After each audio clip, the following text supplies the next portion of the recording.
ಇದನ್ನೇನಾದರೂ ಹೆಂಡ ಕುಡಿಬಾರದ್ರಿ, ಮಾಂಸ ತಿಂತ ಕುತ್ಕೋಬಾರದ್ರಿ ಅಂತ ಹೇಳಿದ್ರೆ ಇವು ಬ್ರಾಹ್ಮಣೀಯತೆ ತರ್ತಾನೆ. ಬ್ರಾಹ್ಮಣತ್ವ, ಕೃಷ್ಣನೇ ಬ್ರಾಹ್ಮಣ ಅಂತ ನೋಡ್ತಾರೆ.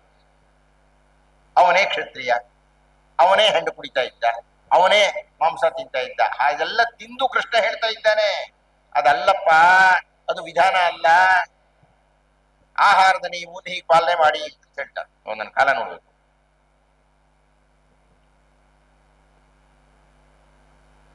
ನನಗೆ ಕಾರ್ಯಕರ್ತರು ಹೇಳಿದ್ದಾರೆ, ಮೊದಲು 1 ಗಂಟೆ ಮಾತಾಡ್ಬೇಕು ನಾನು, ಆ ನಂತರ ಸಭಾ ಕಾರ್ಯಕ್ರಮ ಇರುತ್ತೆ, ಆಮೇಲೆ ಅರ್ಧ ಗಂಟೆ ಮಾಡ್ಬೇಕು ಅಂತ. ಈಗ ನಾನು 1 ಗಂಟೆ ಹೇಳಿದ್ದೀನಿ, ನನ್ನ ಮಾತು ನಿಲ್ಲಿಸುವಂಥದ್ದು.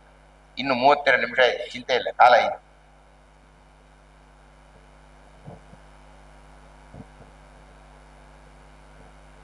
ನೀವು ಸುಖವನ್ನು ಕೊಡುತ್ತೀರಿ, ಹೇಗಾಗೋ ಸುಖ ಪಡೋ ಹಾಗಿಲ್ರಿ ಅಂತಾನೆ ಕೃಷ್ಣ. ಯತ್ತದಗ್ರೇ ವಿಷಮಿವ ಪರಿಣಾಮೇ ಮೃತೋಪಮಂ. ನೀವು ಯಾವುದನ್ನಾದರೂ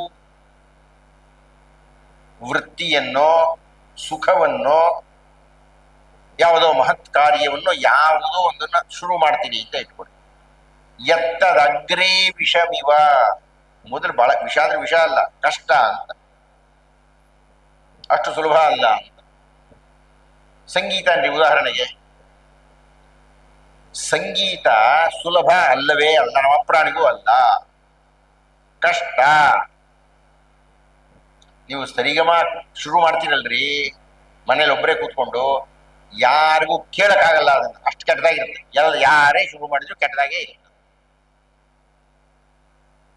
ಅದನ್ನ ಸಾಧಿಸಬೇಕು, ತರಬೇತಿ ತಗೋಬೇಕು, ಮತ್ತೆ ಮತ್ತೆ ಹೇಳಬೇಕು, ಮತ್ತೆ ಮತ್ತೆ ಹೇಳಬೇಕು.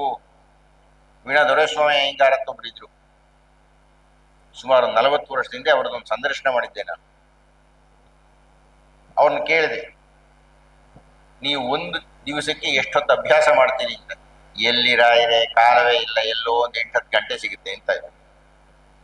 1 ದಿವಸಕ್ಕೆ 8 ಗಂಟೆಯಾದರೂ ನೀವು ಸಂಗೀತವನ್ನು ಅಭ್ಯಾಸ ಮಾಡದಿದ್ದರೆ ಸಿದ್ಧಿಯಾಗಿ ಸಿಗುತ್ತೆ.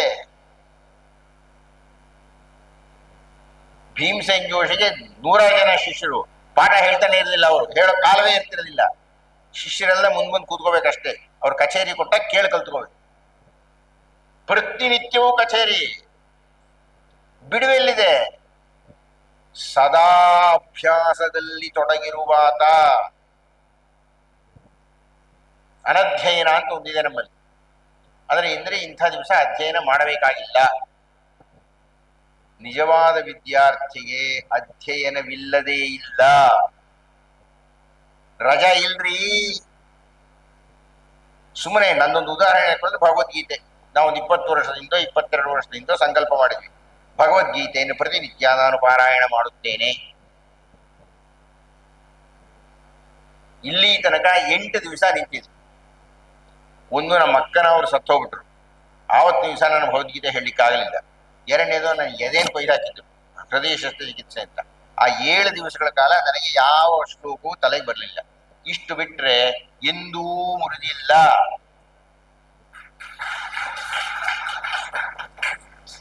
ಈಗ ನನಗೆ 75 ವರ್ಷ ಆಯಿತು.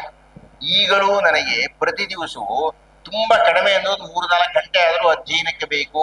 ನಾನು ವಾಂಗ್ಮಯ ತಪಸ್ಸನ್ನು ಮಾಡುತ್ತೇನೆ. ನಾನು ಋಷಿಯ ಅರ್ಥದಲ್ಲಿ ಸಂಕೋಚ ಏನಿಲ್ಲ. ಎಂದು ನಾನು 3-4 ಗಂಟೆಗಳು ತಪಸ್ಸನ್ನು ಮಾಡೋಕ್ಕಾಗೋದಿಲ್ಲ, ಆವತ್ತು ನಿಮ್ಮ ಮುಂದೆ ನಾನು ಉಪನ್ಯಾಸ ಕೊಡೋಕ್ಕಾಗೋದಿಲ್ಲ. ನನಗೆ ವಿರಾಮ ಇಲ್ಲ. ನಾಳೆ ನಿಮ್ಮ ಊರಿಂದ ಬೆಂಗಳೂರಿಗೆ ಹೋದ್ರು ಕಾರ್ನಲ್ಲಿ ಕೂತ್ಕೊಂಡು ಜಪ ಮಾಡ್ಕೊಂಡೇ ಹೋಗ್ಬೇಕು ನಾನು. ವಿಶ್ರಾಂತಿ ಎಲ್ಲಿ ಬಂತು?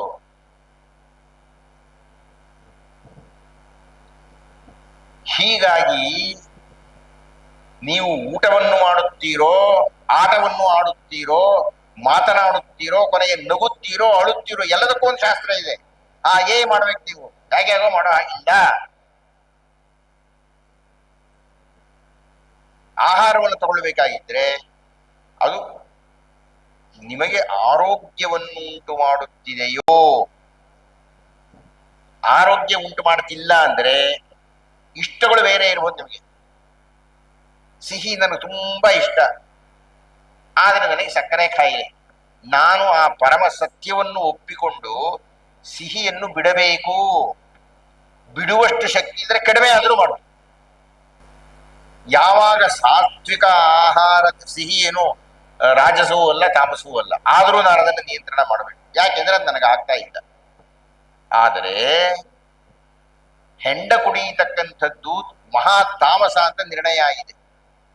ತಲೆ ಕೆಟ್ಟು ಹೋಗುತ್ತೆ, ಬುದ್ಧಿ ಓಡೋದಿಲ್ಲ, ಭ್ರಮೆಯಲ್ಲಿರ್ತಾನವನು. ಆದ್ರಿಂದ ಹೆಂಡ ಕುಡಿಯಬಾರ್ದಪ್ಪ ಅಂತಾನೆ ಕೃಷ್ಣ. ಯಾಕೆಂದ್ರೆ ಅದು ತಾಮಸಾಹಾರ. ನೀವು ಸಾತ್ವಿಕಾಹಾರವನ್ನು ಯಾಕವನು ಹೇಳ್ತಾ ಇದ್ದಾನೆ ಅಂದ್ರೆ, ಇಡೀ ಕೃಷ್ಣನ ವಂಶವೇ ಹೆಂಡ ಕುಡಿದು ಸತ್ತೋಯ್ತು. ಸ್ವಯೂಧ ಕಲಹ ಆಗಿದ್ದು ಹೆಂಡ ಕುಡಿದ ಕಾರಣದಿಂದ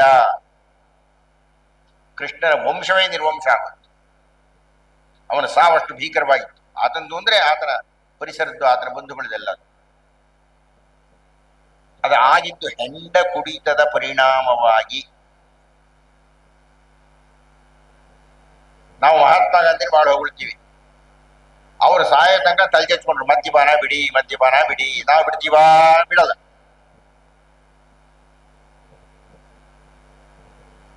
ನಾವು ಆಹಾರದ ವಿಷಯದಲ್ಲಾಗಲಿ ಸುಖದ ವಿಷಯದಲ್ಲಾಗಲಿ ಎತ್ತದಗ್ರೇ ವಿಷಮಿವ. ನಾವು ಆರಂಭ ಮಾಡ್ತಾ ಇದ್ದ ಹಾಗೆ ಅದು ಕಷ್ಟ ಅಂತ ಅನ್ನಿಸುತ್ತದೆ. ಸಂಗೀತ ಉದಾಹರಣೆ ಹೇಳ್ತಾ ಇದೆ. ಪ್ರಾರಂಭದಲ್ಲಿ ಕಷ್ಟ, ಓದೋದು ಪ್ರಾರಂಭದಲ್ಲಿ ಕಷ್ಟ, ಬರೆಯುವುದು ಪ್ರಾರಂಭದಲ್ಲಿ ಕಷ್ಟ, ದೇವಸ್ಥಾನಕ್ಕೆ ಹೋಗೋದು ಪ್ರಾರಂಭದಲ್ಲಿ ಕಷ್ಟ. ಎತ್ತದಗ್ರೇ ವಿಷಮಿವ ಪರಿಣಾಮೇ ಮೃತೋಪಮಂ. ಒಂದು 2 ವರ್ಷ 3 ವರ್ಷ ನೀವು ಸಂಗೀತವನ್ನು ಅಭ್ಯಾಸ ಮಾಡಿದ್ದೀರಿ ಅಂದ್ರೆ ವೇದಿಕೆಯಲ್ಲಿ ಕುಳಿತು ಹಾಡುತ್ತೀರಿ, ಜನರು ಚಪ್ಪಾಳೆ ತಟ್ಟುತ್ತಾರೆ, ಅಮೃತಕ್ಕೆ ಸಮಾನವಾಗುತ್ತದೆ. ಪ್ರಾರಂಭದಲ್ಲಿ ಕಷ್ಟ ಅಂದ್ರೆ ಯಾವ ಊಟವಾಗಲಿ ಯಾವ ಸುಖವಾಗಲಿ ಪ್ರಾರಂಭದಲ್ಲಿ ನಿಮಗೆ ಕಷ್ಟವಾಗಿ ಎತ್ತದಗ್ರೇ ವಿಷಮಿವ ಪರಿಣಾಮೇ ಅಮೃತೋಪಮಂ ತತ್ ಸುಖಂ ಸಾತ್ವಿಕಂ ಪ್ರೋಕ್ತಂ. ನಾವು ತೆಗೆದುಕೊಳ್ಳತಕ್ಕಂಥ ಸುಖ ಯಾವುದು ಪ್ರಾರಂಭದಲ್ಲಿ ಕಷ್ಟವನ್ನು ಕೊಡುತ್ತಾ ಕೊನೆಯಲ್ಲಿ ನಿಮಗೆ ಸುಖವನ್ನು ಕೊಡುತ್ತದೋ ಅದೇ ಕೊನೆಯಲ್ಲಿ ಸುಖವಾಗಿ ಸಾಯುವ ತನಕ ನಿಮಗೆ ರಕ್ಷಣೆಯನ್ನು ಕೊಡ್ತಕ್ಕಂಥದ್ದು. ಉದಾಹರಣೆಗೆ ನಾವೆಲ್ಲರೂ ಅ ಆ ಇ ಬರೆದಿದ್ದೀವಿ. ಅ ಆ ಇ ಅದೇನು ಆ ಇ ತಿರುಗೋದ ಕಷ್ಟನಪ್ಪ. ಪ್ರಾರಂಭದ ಒಂದು 5-6 ತಿಂಗಳು ಅಷ್ಟೇ, ಬೇಡ ಒಂದು ವರ್ಷ ಇಲ್ಲ, ಒಂದು 5-6 ತಿಂಗಳು ಅ ಆ ಇ ಬರೆಯೋದನ್ನು ಕಲ್ತ್ಕೊಂಡ್ಬಿಡ್ರಿ ಸರಿಯಾಗಿ. 6 ತಿಂಗಳುಗಳ ಕಾಲ ಕಷ್ಟಪಟ್ಟು ಅ ಆ ಇ ಊರು ಬರೆಯೋದು ಕಲ್ತ್ಕೊಂಡ್ರೆ ಸಾಯೋ ತನಕ ಸುಂದರವಾಗಿ ಬರೀತಾ ಇರ್ತೀರಿ. ನಾನು ಪ್ರಾರಂಭದಲ್ಲಿ ಕಲಿಯದೆ ಹೋದ್ರೆ ಸಾಯೋ ತನಕ ವಕ್ರವ ಬರಿತಾ ಇರ್ತೀನಿ. ಆದರೆ ಪ್ರಾರಂಭದಲ್ಲಿ ಕಲಿಯೋದಿದೆಯಲ್ಲ ಬಹಳ ಕಷ್ಟ ಇದೆ. ವಿಷಮಿವ ಬಹಳ ಕಷ್ಟನಪ್ಪ ಕಲಿಯೋದು. ನೀವು ಬೆರಳಚ್ಚಿ ಕಲಿತೀರಿ, ಆ ಬೆರಳು ಆಡ್ಬೇಕಾದ್ರ ಮೇಲೆ ಅಷ್ಟು ಸುಲಭ ಅಲ್ಲ. ತರಬೇತಿ ತಗೋಬೇಕು, ಕೊಡ್ಬೇಕು. ಸ ಡ ದೀರ್ಘ ಗ ಗ ಕಲಿಬೇಕು ನೀವು ಅದನ್ನ. ಒಂದು 2 ತಿಂಗಳು 3 ತಿಂಗಳು ಒಂದು 6 ತಿಂಗಳು ಬೆರಳುಗಳಿಗೆ ಕಲಿಸಿ ಬಿಟ್ಟರೆ ನೀವು 1000 ಪುಟ ಬೇಕಾದ್ರೂ ಹಾಗೆ ಬೆರಳಚ್ಚಿ ಮಾಡ್ಬೋದು. ಪರಿಣಾಮೇ ವಿಷಮಿವ ಅಲ್ಲ, ಪರಿಣಾಮೇ ಅಮೃತೋಪಮಂ. ಆದ್ರೆ ಕೆಲವು ಸುಖಗಳು ಪ್ರಾರಂಭದಲ್ಲಿ ಅಮೃತವಾಗಿರುತ್ತದೆ, ಪರಿಣಾಮೇ ವಿಷಮಿವ.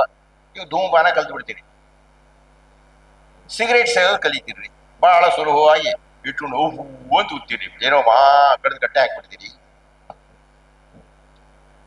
ನಿಮ್ಮ ಶ್ವಾಸಕೋಶವನ್ನು ತಿನ್ನುತ್ತಾ ಹೋಗುತ್ತದೆ, ತುಟಿಗಳು ಕಪ್ಪಾಗುತ್ತಾ ಹೋಗುತ್ತವೆ, ಪಕ್ಕದಲ್ಲಿರೋರು ನಿಮ್ ವಾಸನೆ ಇಷ್ಟ ಆಗೋದಿಲ್ಲ, ನಿಮ್ಮ ಹೃದಯದ ಬಡಿತ, ನಿಮ್ಮ ದೇಹದ ಆರೋಗ್ಯ ಕ್ಷೀಣವಾಗುತ್ತಾ ಹೋಗುತ್ತದೆ, ನೀವು ಸುಖ ಪಡ್ತಾ ಇರ್ತೀರಿ. ಪರಿಣಾಮೇ ಅಮೃತೋಪಮಲ್ಲ, ಸಾತ್ವಿಕವಾದ ಪರಿಣಾಮೇ ಅಮೃತೋಪಮ. ಇದು ಪರಿಣಾಮೇ ವಿಷಮಿವ. ಹೆಂಡ ಕುಡಿಯೋದ್ರ ವಿಷಯ ಆಗ್ಲೇ ಹೇಳಿದೆ ನಾನು. ಹೆಂಡ ಕುಡಿದಾಗ ಏನು ನಿಮ್ಮ ಮನಸ್ಸು ನಿಮ್ಮ ಬುದ್ಧಿ ಎಲ್ಲ ಎಲ್ಲೋ ವಿಹರಿಸುತ್ತಿರುತ್ತದಂತೆ, ಸ್ವರ್ಗದಲ್ಲಿದ್ದಾಗ ಇರ್ತಾರೆ ಅಂತ ಹೇಳ್ತಾರೆ. ಆದ್ರೆ ಕುಡಿತಾ ಕುಡಿತಾ ಕುಡಿತಾ ನಿಮ್ಮ ಪಿತ್ತಕೋಶದಲ್ಲಿ ತೂತು ಬೀಳೋಕ್ ಶುರುವಾಗುತ್ತೆ. ಪಿತ್ತಕೋಶ ಕೆಲಸ ಮಾಡಲ್ಲ. ಪಿತ್ತಕೋಶ ಅಂದ್ರೆ ಗೊತ್ತಾಯ್ತಾ? ಪಿತ್ತಕೋಶ ಅಂದ್ರೆ ಗೊತ್ತಾಯ್ತೇನ್ರಿ? ಯಾವ್ದದು? ಯಾವುದು ಅದು? ಈ ನೀವು ಆರೋಗ್ಯ ಚೆನ್ನಾಗಿ ಕೂತ್ಕೊಂಡಿದ್ದೀರಿ, ಅದು ಚೆನ್ನಾಗಿರ್ಬೇಕು. ಹೆಂಡು ಕುಡಿದ್ರೆ ಸಾಯ್ತು, ಬೇಗನಲ್ಲ ನಿಧಾನವಾಗಿ ಸಾಯುತ್ತೆ, ಕೊಳತ್ ಹೋಗುತ್ತೆ, ಕತ್ತರಿಸ್ ಹೋಗುತ್ತೆ, ನೀವು ಬಿದ್ದೋಗ್. ಅದ್ ಬೇಕಾ?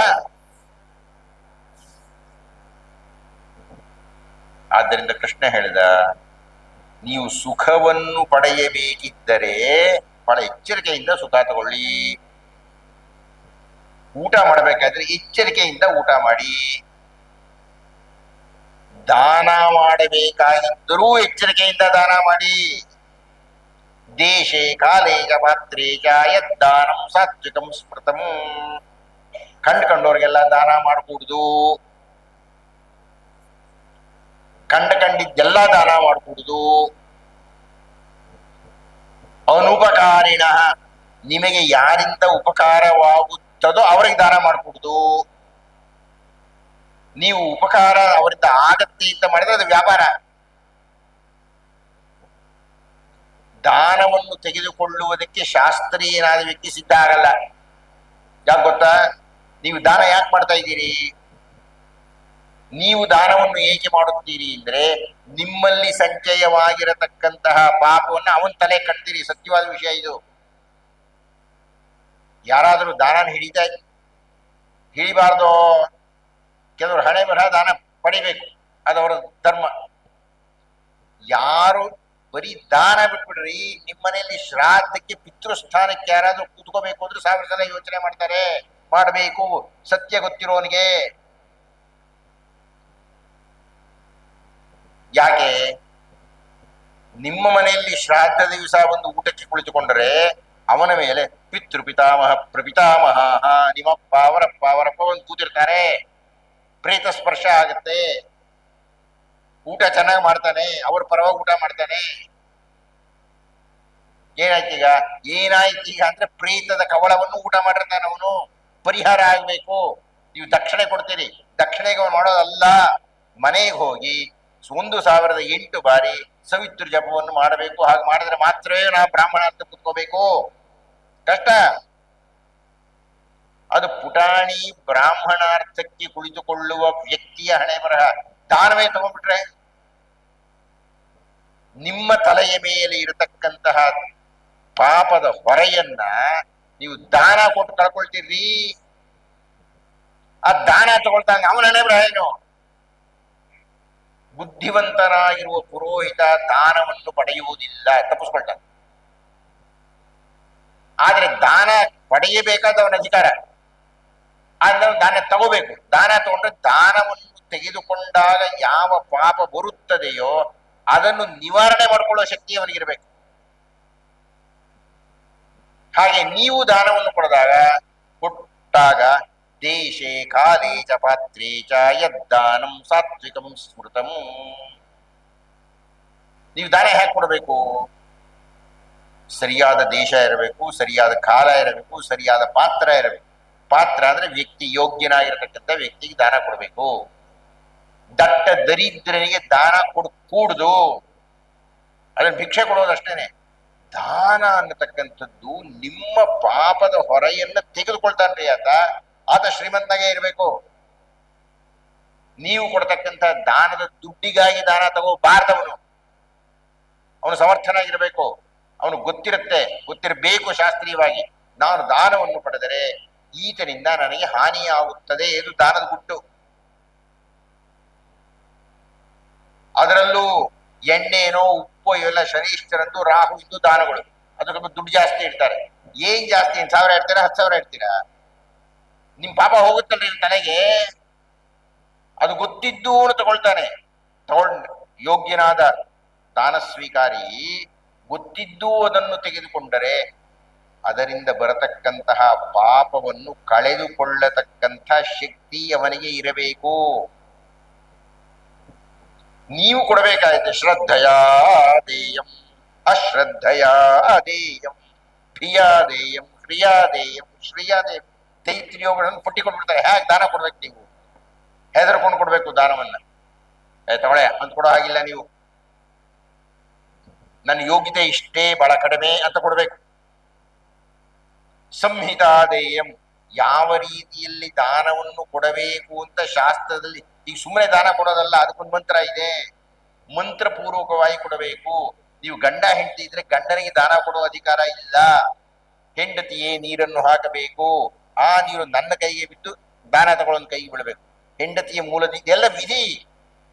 ಶ್ರದ್ಧಾತ್ರಯ ವಿಭಾಗ ಯೋಗದಲ್ಲಿ ಈ ನಾನು ಹೇಳಿದ್ದು ಕೇವಲ ಸೂಚನೆಗಳಿದ್ದ ಹಾಗೆ.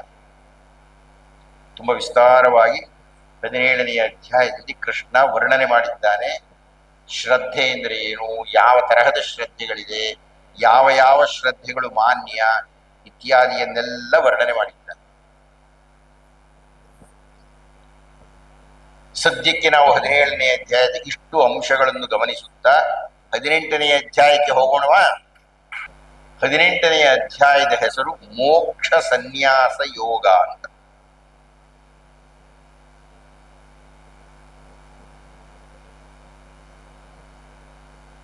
ಯಥಾ ಪ್ರಕಾರ ಇದು ಅರ್ಜುನನ ಪ್ರಶ್ನೆಯಿಂದಲೇ ಆರಂಭ ಆಗುತ್ತೆ. ಸನ್ಯಾಸಸ್ತು ಮಹಾಬಾಹೋ ತತ್ವಮಿಚ್ಛಾಮಿ ವೇದಿತುಂ ತ್ಯಾಗಸ್ಯ ಚ ಹೃಷೀಕೇಶ ಪೃಥಕ್ ಕೇಶಿ ನಿಷೂದನ ಅಂತ ಶುರು ಮಾಡ್ತಾನೆ ಅರ್ಜುನ. ಬಹಳ ಬಹಳ ಕ್ರಾಂತಿಕಾರಕವಾದ ವಿಷಯದ ಮಂಡನೆ. ನಾವು ಸುಮ್ಮನೆ ಭಗವದ್ಗೀತೆ ಏನೋ ಓದ್ತೀವಿ ಅಂತ ಓದೋದಲ್ರಿ, ಒಂದೊಂದು ಅಧ್ಯಾಯದಲ್ಲಿಯೂ ಕೃಷ್ಣ ಅತ್ಯಂತ ತೀಕ್ಷ್ಣವಾಗಿ ಕ್ರಾಂತಿಕಾರಕವಾಗಿ ಮಂಡನೆ ಮಾಡ್ತಾ ಹೋಗ್ತಾನೆ. ಇಂದೋ 5000 ವರ್ಷಗಳ ಹಿಂದೆ ಕೃಷ್ಣ ಸನ್ಯಾಸ ಅಂದ್ರೆ ಏನು, ಕಾಮ್ಯಾನಾಂ ಕರ್ಮಣಾಂ ನ್ಯಾಸಂ ಸನ್ಯಾಸಂ ಕವಯೋ ವಿದು. ಕಾವಿ ಬಟ್ಟೆ ಹಾಕೊಂಡ್ಬಿಟ್ರೆ ಸನ್ಯಾಸಿ ಅಂತ ಅಲ್ಲ. ನೀವು ಬಿಳಿ ಬಟ್ಟೆ ಹಾಕೊಂಡು ಸನ್ಯಾಸಿ ಆಗಿರಬಹುದು, ನೀವೆಲ್ಲರೂ ಸನ್ಯಾಸಿಗಳಾಗಿರಬಹುದು. ಸನ್ಯಾಸ ಅನ್ನತಕ್ಕಂಥದ್ದು ಮಾನಸಿಕವಾಗಿ ನಾವು ಬದುಕುವುದಕ್ಕೆ ತೆಗೆದುಕೊಳ್ಳತಕ್ಕಂತಹ ಅಖಚಿತ ಅಲ್ಲದ, ಅಂದ್ರೆ ಖಚಿತವಾದ, ಸ್ಪಷ್ಟವಾದ, ದೃಢವಾದ, ಸತ್ಯವಾದ ಮಾನಸಿಕ ತೀರ್ಪು, ನಿರ್ಣಯ, ಅದು ಸನ್ಯಾಸ. ಏನದು? ಕಾಮ್ಯಾನಾಂ ಕರ್ಮಣಾಂ ನ್ಯಾಸಂ. ನ್ಯಾಸ ಅಂದ್ರೆ ಅಡಬಿಡೋದು. ಕಾಮ್ಯಾನಾಂ ಕರ್ಮಣಾಂ. ಕೃಷ್ಣ ಉತ್ತರ ಹೇಳ್ತಾ ಹೋಗ್ತಾ ಇದ್ದೇನೆ. ನಾನು ವಿವರಣೆ ಕೊಡೋಕೆ ಆಗ್ತಾ ಇಲ್ಲ, ಬಹಳ ಕಡಿಮೆ ಕಾಲ ಇದೆ ಅಂತ. ಕೆಲವು ಅಂಶಗಳನ್ನು ನಾನು ಮೋಕ್ಷ ಸನ್ಯಾಸ ಯೋಗದಲ್ಲಿ ನಿಮ್ಮ ಗಮನಕ್ಕೆ ತರಬೇಕು. ಇರುವ ಇನ್ನು ಅರ್ಧ ಮುಕ್ಕಾಲು ಗಂಟೆ, ಬಹಳ ದೊಡ್ಡ ಅಧ್ಯಾಯ. ಎಷ್ಟು ಸಾಧ್ಯವಾಗುತ್ತೋ ಅಷ್ಟು ಹೇಳಲಿಕ್ಕೆ ನಾನು ಪ್ರಯತ್ನ ಪಡ್ತೀನಿ. ಮೊದಲು ಸನ್ಯಾಸ ಅಂದ್ರೆ ಏನು ಅಂತ ಅರ್ಥ ಮಾಡ್ಕೊಂಡು, ಕಾಮ್ಯಾನಾಂ ಕರ್ಮಣಾಂ ನ್ಯಾಸಂ, ಇದೇ ಸನ್ಯಾಸ ಅಂತ ಕೃಷ್ಣ ಹೇಳಿದೆ. ಕಾಮ್ಯಾನಾಂ ಕರ್ಮಣಾಂ, ಕರ್ಮ ನಾವು ಮಾಡತಕ್ಕಂಥ ವೃತ್ತಿ, ನಾವು ಮಾಡತಕ್ಕಂಥ ಕೆಲಸ, ನಾವು ಮಾಡತಕ್ಕಂಥ ಕರ್ತವ್ಯ. ನಾವು ಕೆಲಸಗಳನ್ನ 2 ಪಾತಳಿಗಳಲ್ಲಿ ಮಾಡ್ತೀವಿ. ಒಂದು ಕಾಮ್ಯ ಕರ್ಮಗಳು, ಇನ್ನೊಂದು ನಿಷ್ಕಾಮ ಕರ್ಮ. ಈಗ ಕೂತ್ಕೊಂಡು ಕೇಳ್ತಾ ಇದ್ದೆ, ಇದು ನಿಷ್ಕಾಮ ಕರ್ಮ, ಇದು ಕಾಮ್ಯ ಕರ್ಮ ಅಲ್ಲ.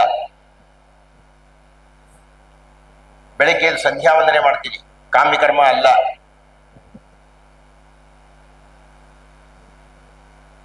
ಯೋಗ್ಯತಾ ಸಿದ್ಧ್ಯರ್ಥಂ, ನಿಮಗೆ ಬದುಕಲಿಕ್ಕೆ ಯೋಗ್ಯತೆ ಬರ್ಲಿಕ್ಕೋಸ್ಕರ ನೀವು ಸಂಧ್ಯಾ ವಂದನೆ ಮಾಡ್ತೀರಿ, ಇನ್ಯಾದ್ರೆ ಏನು ಬರುತ್ತೆ ಅಂತ ಅಲ್ಲ.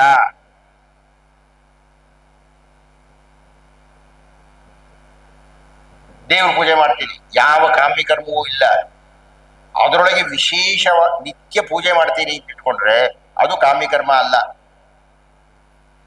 ಯಾವ್ದಾದ್ರು ನೈಮಿತ್ತಿಕ ಅಂತ ಕರಿತೀವಿ ನಾವು, ಯಾವ್ದಾದ್ರು ಕಾರಣದಿಂದ ಇಟ್ಕೊಂಡು ಪೂಜೆ ಮಾಡ್ತಾ ಇಟ್ಟು ಆಗ್ಬೇಕಪ್ಪ ದೇವ್ರೆ ಅಂತ ಹೇಳಿ ಪೂಜೆ ಮಾಡತಕ್ಕಂಥದ್ದು ಕಾಮ್ಯ.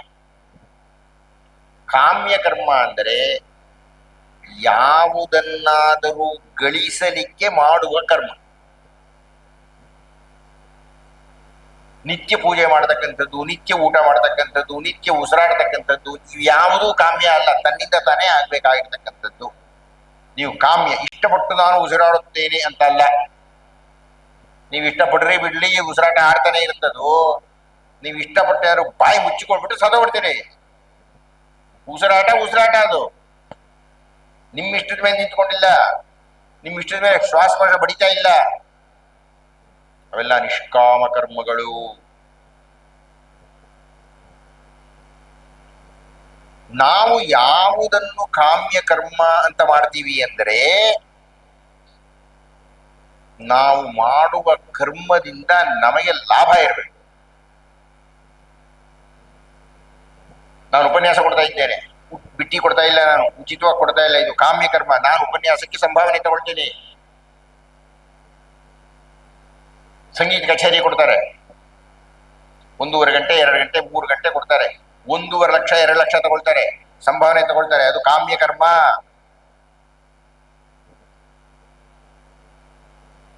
ನೀವು ದೇವಸ್ಥಾನಕ್ಕೆ ಹೋಗಿ ಪೂಜೆ ಮಾಡಿಸ್ತೀರಿ, ದಕ್ಷಿಣೆ ಕೊಡ್ತೀರಿ, ಕಾಮ್ಯ ಕರ್ಮ. ನೀವು ಮನೆಯಲ್ಲಿ ಕೂತ್ಕೊಂಡು ಮೂವ್ ಹಿಡ್ಕೊಂಡು ಕೂತ್ಕೊಳ್ತೀರಿ, ನಿಷ್ಕಾಮ ಕರ್ಮ. ಕಾಮ್ಯ ಕರ್ಮ ಅಂದ್ರೆ ಬಹಳ ಸರಳವಾಗಿ ಯಾವುದೋ ಲಾಭದ ಉದ್ದೇಶವನ್ನು ಇಟ್ಟುಕೊಂಡು ಮಾಡತಕ್ಕಂಥದ್ದು ಕಾಮ್ಯ ಕರ್ಮ.